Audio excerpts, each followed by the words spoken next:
Let's solve this step by step. First, 6 divided by 3 equals 2. Now we put multiplication sign here. Remember, whenever a number is placed right before a parenthesis, it means multiplication, even if the sign isn't written.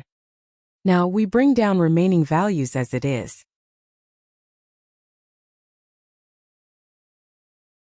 So 3 times 2, which equals 6.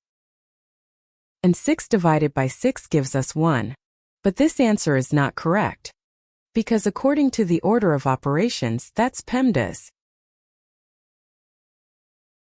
First we have to do parenthesis, then exponents, then multiplication or division, and finally addition or subtraction. Remember that for multiplication and division, we have to work from left to right, and the same applies to addition and subtraction. In this expression we have 1 division, 1 multiplication and the 1 parenthesis. So we have to do this parenthesis, then this division and finally this multiplication. If we do this multiplication before this division, it is wrong. We first solve what's inside the parentheses.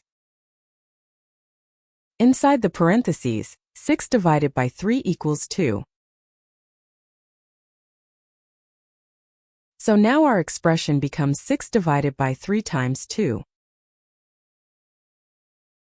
As for multiplication and division, we have to work from left to right. So first 6 divided by 3 equals 2. And we bring down 2. And then 2 times 2 equals 4.